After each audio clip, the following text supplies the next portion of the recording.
안녕하세요, 체이스다운 엠베입니다. 오늘 원래 이제 어제 경기 리뷰 영상 2개 하고 쉬는 게 목적이었는데 웨스트브룩에 대한 신성 모독죄로 사죄하는 마음으로 영상을 만들고 있습니다. 오늘 르브론 제임스, 앤서니 데이비스, 말릭 몽크, 켄드릭 넌까지 레이커스 다 빠졌고요. 엘링턴, 조던, 베이즈모어 같은 선수들에게 기회를 주네요.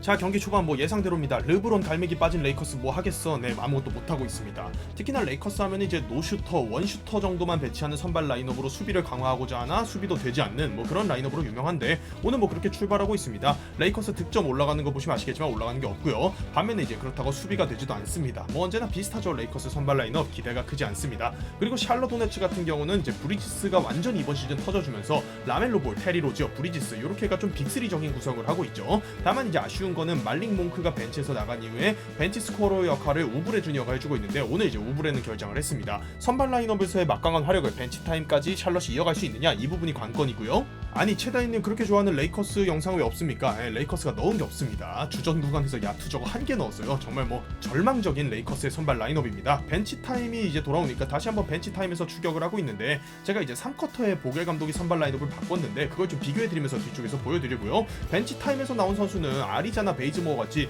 최근에 라인업에서 제외되고 배제되었던 선수들 마저 잘하고 있습니다. 뭐 잘하는 이유는 벤치로만 가면 왜 다들 잘하냐? 코트가 넓잖아요. 그러니까 기본적으로 스페이싱이 되어야지 선수들이 뭐 할 게 많이 있죠. 그리고 지금 아까 샬럿은 말씀드린 것처럼 로지어나 브리지스 같은 선수들이 과거에 뭐 샬럿에서 벤치로 오가면서 뛸 때도 있었는데 지금 전부 주전 라인업으로 올라갔거든요. 그러다 보니까 이제 벤치 타임의 화력에서 밀리고 있어요. 거기다가 샬럿의 벤치를 이끌던 켈리 오브레 주니어가 결장했기 때문에 벤치 라인업 대결에서는 레이커스가 압도하고 있습니다. 그리고 레이커스 벤치는 사실 코로나 프로토콜 이런 결장자가 있던 때를 제외하면은 말링 몽크까지 원래 벤치에서 뛰죠. 굉장한 벤치 화력을 자랑하는 게 레이커스입니다. 시즌 초반에는 뭐 벤치 화력에서는 탑을 다투던 그런 팀이었어요. 근데 레이커스가 지금 활약하는 선수들 보시면 벤치 타임이라고 벤치에서 홀튼 터커가 또 잘하는 것도 아니에요. 그래서 레이커스 팬분들은 참 이 심정이 착잡한 게 팀의 오프시즌 메인 무브가 웨스트브룩과 홀튼 터커의 계약이었는데 둘만 빼고 다 잘하고 있습니다. 참 이게 뭐 착잡합니다.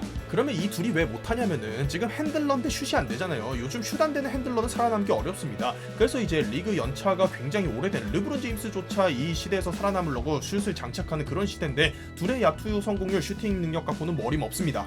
근데 제가 이거 웨스트브룩 뭐 억가를 하려는 게 아니라 지금 정말 과장 없이 전반전은 웨스트브룩 들어오면 점수차가 샬럿 쪽으로 나고 웨스트브룩이 벤치에 앉아있으면 레이커스 쪽에서 따라가는 뭐 이런 흐름입니다. 지금 정말 뭐 얼마 점수차 안 나고 다 따라잡았었는데 과장 없이 웨스트브룩이 들어오니까 샬럿이 리드를 크게 가져가기 시작합니다.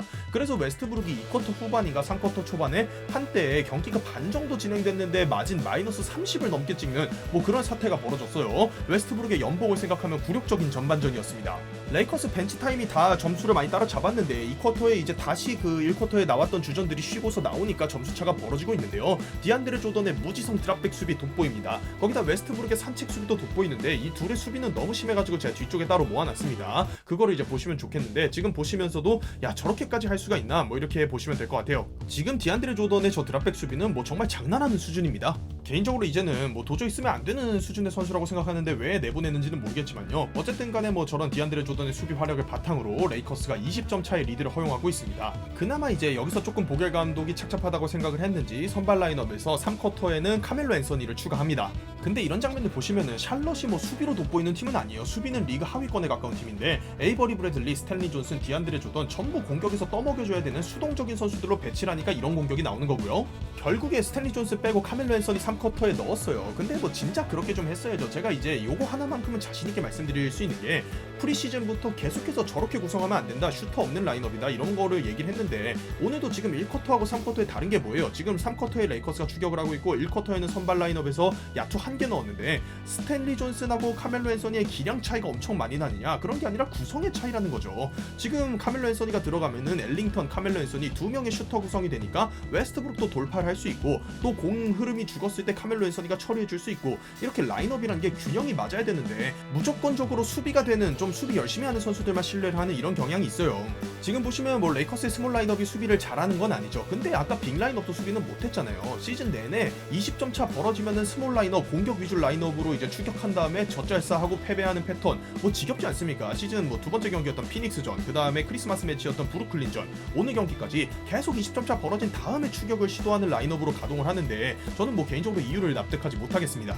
경기로 돌아가서 러셀 웨스트브룩이 전반에 5점인가 넣었는데 지금 에이스다운 모습 모습을 후반전에 보여주고 있어요. 근데 이제 또 이것도 의문이 있을 수 있는 게 결국 웨스트브룩은 온볼 핸들러로서 본인에게 공을 쥐어주고 돌파를 하든 턴오버를 하든 슛을 던지든 그냥 냅둬야지만 살 수 있는 선수라면은 사실 강팀의 조각으로 들어가긴 어렵거든요. 저런 역할 시킬 거면 르브론 제임스가 하면 되잖아요. 근데 이제 웨스트브룩을 데려온 거는 저런 거를 분담을 해주고 또 르브론이 공을 잡고 있을 때 다른 역할을 할 수 있어야 되는데 웨스트브룩이 오늘 같은 모습은 좋습니다만 다른 모습도 좀 보여줘야 합니다. 그리고 홈에서 20점 차 리드를 날릴 위기에 샬럿. 다만 이제 샬럿 호네츠가 강한 이유는 지난 시즌에 테리 로지어의 저 클러치 수치가 엄청났거든요. 라멜로 볼, 테리 로지어, 그리고 브리지스 뭐 이런 선수들이 또 이시 스미스까지 전부 클러치에서 빅샷 넣는데 좀 일가견이 있는 선수들이에요. 샬럿이 그런 빅샷으로 버텨줄 때 웨스트브룩이 폭주하기 시작합니다. 근데 웨스트브룩은 참 이제 이렇게밖에 쓸 수가 없나 생각이 많이 들어요. 결국 지금 장면들이 전부 본인이 핸들러로서 드리블 돌파라고 3점 슛을 풀업으로 던지고 이런 모습들인데 결국 웨스트브룩한테 저거 시키려면은 르브론 제임스랑 앤서니 데이비스를 사이드라인에 세워놓고 구경을 시켜야 된단 말이에요. 근데 그건 또 말이 안 되는 농구거든요. 참 이제 웨스트브룩이라는 선수가 이런 걸 시켜줬을 때 잘하지만 조합을 하기에 까다로운 선수구나 이런 거를 많이 느낄 수 있는 경기가 아니었나 싶습니다. 자 근데 저는 이걸 좀 말씀드리고 싶어요. 지금 웨스트브룩이 선발 라이너 그러니까 노슈터 혹은 1슈터 선발 라이너 구성에서 뛸 때 웨스트브룩의 플레이인데 보기만 해도 답답해 보이죠. 그러니까 웨스트브룩이 못하는 건 맞아요. 정말 못하고 있는 건 맞는데 구성에 있어서 웨스트브룩에게 맞는 구성이 아니라는 거죠. 선발 라인업하고 뛸 때는 뭐 이렇게밖에 할 수 있는 게 웨스트브룩이 없습니다. 자 그럼 반면에요. 카멜로 앤서니 투입 이후에 최소한 엘링턴과 멜로라는 두 명의 슈터가 같이 뛸 때 웨스트브룩을 보실게요. 어쨌든 간에 오늘 전반까지 해서 이제 3쿼터 초반까지 마이너스 30의 마진을 찍던 선수가 3쿼터에 스탠리 존슨을 카멜로 앤서니로 바꿔준 다음에는 후반에는 한 플러스 20 정도의 마진을 찍었거든요. 그러니까 전반에 마이너스 30, 후반에 플러스 20이라는 거는 전후반에서 마진 50 정도의 경기력 차이가 난다는 건데 이거는 사실 구성의 문제예요. 선수 본인이 정신 차렸다고 플러스 50을 낼 수 있으면은 그건 초사이언이죠. 그게 아니라 그 선발 라인업의 구성을 바꿔줬을 때 웨스트브룩이 이렇게 살아나고 다른 슈터들과의 조화를 이루면서 뛰었다는 건데 계속해서 선발 라인업 이슈가 있을 수밖에 없습니다. 르브론이 뛰던 갈매기가 뛰던 웨스트브룩이 뛰던 레이커스의 선발 라인업 마진은 항상 마이너스를 찍습니다. 근데 그렇다고 오늘 웨스트브룩이 잘했으니까 야 역시 버럭신 잘할 수 있는데 뭐 보겔이 억제기였네 뭐 이럴 것까지는 없어요. 지금 보시면 그 디안드레 조던의 무지성 드랍백 수비하고 웨스트브룩의 무의욕 수비가 팀 수비에 얼마나 악영향을 미치는지 제가 그런 장면들을 좀 모아왔는데 뭐 일단 디안드레 조던은 정말 이제 뛰면 안 되는 선수가 아닌 정도의 플레이를 하고 있기 때문에 뭐 제외하고요. 그리고 조던 어차피 베테랑 미니멈 계약이잖아요. 쓰면 뭐 좋고 안 쓰면 그만입니다. 근데 웨스트브룩은 43일 연봉 받는 선수예요. 자기 수비 하나 놓치고 자기 박스아웃 하나 놓치는 거는 설명이 안 되는 그런 연봉을 갖고 있습니다. 그렇다고 웨스트브룩이 예전처럼 30점 트리플 더블을 매경기 하고 있는 것도 아니거든요. 본인이 강팀에서 착실한 조각으로 뛰려면은 이런 수비에 관심 없는 장면들이 많이 나오면 안 되는데 이게 안 고쳐집니다. 오늘도 어쨌든가 뭐 공격에서 후반에 잘하는 건 맞는데 수비에서 이런 악영향을 끼쳤다면은 결국에 웨스트브룩의 마진은 마이너스로 가는 거거든요. 웨스트브룩의 활약은 뭐 안 좋은 거 좋은 거 다 이렇게 봤고요. 지금 그 리브스 선수의 활약을 좀 볼게요.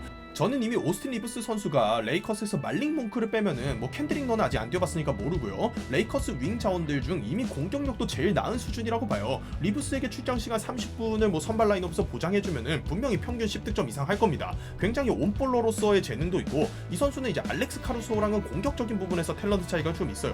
보면 볼수록 타고난 농구 센스나 득점 감각 이런 것들이 있는 선수입니다. 그리고 오늘 공이 없는 상황에서의 그 리브스 선수의 센스 있는 움직임이나 열정 있는 움직임 이런 것들 보실게요. 오스틴 리브스는 오프볼 스크린도 굉장히 잘 걸고요. 오펜스 리바운드를 잘 잡는 게 리바운드 들어가로 이제 들어가는 타이밍이나 각도도 굉장히 좋아요. 그러니까 이제 볼 흐름을 읽고 공이 어디로 튈지를 뭐 아는 이런 동물적인 감각이 있는 선수입니다. 결국에 이런 선수는 그날의 슛은 누구나 안 들어갈 수 있어요. 스테픈 커리 같은 선수도 슛감 안 좋은 날이 있잖아요. 근데 슛감 안 좋은 날도 코트 위에 세워놓을 수 있는 선수는 이런 선수거든요. 오직 슛과 공에만 관여하는 게 아니라 다른 부분에도 착실하게 공헌하고 있는 오스틴 리브스의 활약 보셨습니다. 자 다음은 승리한 샬럿 호네츠의 박스 스코어 보도록 하겠습니다.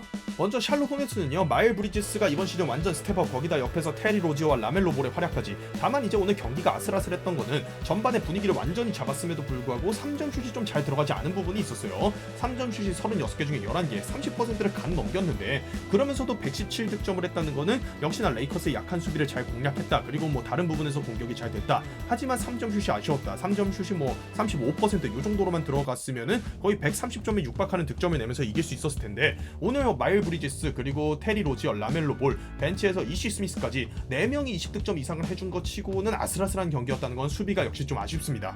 근데 샬럿 hornets의 오늘 벤치에서 조금 아쉬웠던 부분 이런 거는 이시 스미스가 많이 메워줬고 켈리 우브레 주니어가 원래 굉장한 활약을 최근 벤치에서 하고 있습니다. 지난 시즌 골스 팬들은 믿기지 않으시게 했지만 굉장한 활약을 이번 시즌에 식스맨으로서 하고 있었어요. 근데 오늘 우브레 주니어가 결정한 부분은 조금 아쉬웠습니다. 이시 스미스가 야투 12개 중 10개 넣었군요. 거의 뭐 던지면 다 들어가는 수준이라고 기억은 했는데 엄청난 활약이었습니다. 그리고 개인적으로는 저 림 프로텍팅이나 아니면 뭐 박스아웃, 리바운드 단속 이런 거를 위해서 그 디안드레 조던이나 하워드가 필요하지 않냐 이런 의견은 말이 안 된다고 생각하는 게 시즌 내내 잘 된 적이 없었고요. 오늘 지금 플럼리가 이 리바운드 17개, 어시스트 6개 이렇게 기록을 하고 있는 상황인데 디안드레 조던의 선발 센터로서 뭐 가져간 이점이 없습니다. 그러니까 어차피 이제 예전만큼 박스아웃이나 골 밑에서의 지배력, 리바운드 단속 이런 것도 안 되는 선수들이기 때문에 상대 센터들이 뭐 디안드레 조던이나 하워드가 나왔다고 움츠러드는 게 없어요. 오늘 플럼리도 굉장히 좋은 활약을 했습니다. 다음은 오늘 뭐 정말 어쨌든 경기를 재밌게 해주고 쫄깃하게 해줬던 버럭 엔딩의 레이커스 박스 스코어 보도록 하겠습니다. 먼저 LA 레이커스는요 디안드레 조던의 선발 뭐 대실패입니다. 19분 30초 그러니까 20분 가량을 뛰었으면은 그래도 1-3쿼터에 10분 정도씩은 보장을 해준 건데 뭐 한 게 없습니다. 그냥 뭐 볼 스탯도 많이 없고요. 그 외에도 지금 보시면은 에이버리 브래들리, 스탠리 존슨, 디안드레 조던 이 3명의 야투 스탯을 보세요. 그러니까 이 지금 3명이나 공격에서 거의 뭐 할 수 있는 게 없는 선수들을 세워놓으니까 웨스트브룩이 저 셋하고 뛸 때는 뭐가 안 됐잖아요. 그 결과가 지금 선발 라인업의 마진 보세요. 전부 마이너스 2자리입니다. 근데 바로 벤치 카멜로 앤서니부터는 벤치는 전부 플러스예요. 카멜로 앤서니가 거의 이제 3쿼터부터는 주전처럼 뛰었는데 그 멜로의 저 박스 스코어에서 득실 마진이 가장 높고요. 그렇다고 멜로가 지금 뭐 오늘 3점을 다 넣거나 이런 폭격한 게 아니잖아요. 저번 경기 말링 몽크도 비슷했어요. 말링 몽크가 1쿼터에 3점 한 개도 못 넣었는데 앤서니 데이비스가 활약할 수 있는 공간을 많이 만들어주면서 선발 라인업 싸움에서 거의 뭐 세미 싸움이 났단 말이에요. 상대 엠비드가 존재함에도 불구하고요. 그러니까 주전 라인업에 슈터가 2명은 들어가야 돼요. 엘링턴과 카멜로 앤서니가 같이 서 있으니까 웨스트브룩이 할 게 생기면서 경기 흐름이 반전이 됐잖아요. 보겔 감독이 맨날 이제 고집을 하다가 20점 차로 리드 까먹고 나면은 그 다음에 부랴부랴 이제 이 선수들을 넣는 뭐 이런 패턴을 많이 구사하는데 진작부터 이렇게 좀 해보면 어떨까 싶습니다. 그리고 뭐 홀튼 터커는 오늘도 뭐 홀튼 터커스러운 스탯을 기록을 했고요. 다만 홀튼 터커의 최근 마진이 좀 좋은 부분이 있는데 이 부분은 조금 신기합니다. 오스틴 리브스 선수는 오늘 야투 12개를 만들어서 던졌잖아요. 그러니까 이 선수는 단순히 개인적으로 보기에는 그냥 뭐 헛슬 좋은 플레이어 이 정도 수준이 아니라 몸이 더 완성이 되고 피지컬이 이제 1년 차잖아요. 리그를 뛰면서 피지컬이 점점 완성이 되면은 굉장히 좋은 선수가 될 자질을 갖고 있다 이렇게 생각을 합니다. 오늘도 리바운드 8개, 야투도 12개를 만들어 던졌고 16득점을 기록했어요.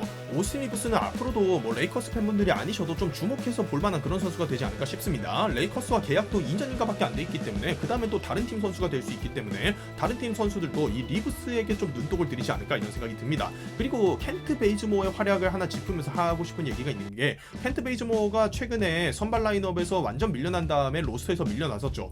근데 벤치로 내보내니까 또 잘하거든요. 그러니까 레이커스 선수들이 선발 라인업에 가면은 수동적인 롤 플레이어들이 좁은 코트에서 할 게 없어서 굉장히 답답해 보이고 못하는 것 같다가 벤치로만 내려보내면 거기선 잘하거든요. 그러니까 이게 선발 라인업의 스페이싱 구성에 문제가 있다는 거는 여러모로 증명이 되었다고 보입니다. 베이즈모도 오늘 벤치에서 뭐 열심히 뛰게 하니까 날아다니더라고요. 앞으로 보겔 감독이 선발 라인업에 2명의 슈터는 최소한 배치하는 그런 라인업을 좀 고려해야 되지 않을까 싶어요. 그리고 오늘 몽크와 넌이 모두 결장을 했는데 이제 캔드릭 넌까지 돌아온다고 했을 때는 몽크 넌 중에 한 명 정도는 선발 라인업을 최소한 좀 기대해 볼 수 있지 않나. 몽크 넌 리브스 다 벤치에서 나오면은 뭐 개인적으로 좀 할 말이 없을 것 같습니다. 아무튼간에 그런 부분을 조금 기대해 보시면 좋을 것 같네요. 자, 오늘 주말인데 제가 웨스트브룩에 대한 사죄의 의미로 이렇게 영상을 준비해서 올려드렸습니다. 그리고 또 소식 영상 기다리시는 분들이 계셔서 오늘 밤이나 내일 오전 중에 소식 영상을 만들어서 내일 점심 정도에는 보실 수 있게 업로드하도록 하겠습니다. 이제 연휴가 시작인데 안전운전 하시고 코로나가 너무 많이 퍼지고 있는데 건강 조심하시고요. 다들 더 행복하고 풍성한 일만 많으시기를 기도하도록 하겠습니다. 영상이 재밌고 유익하셨다면 구독과 좋아요 부탁드립니다. 감사합니다.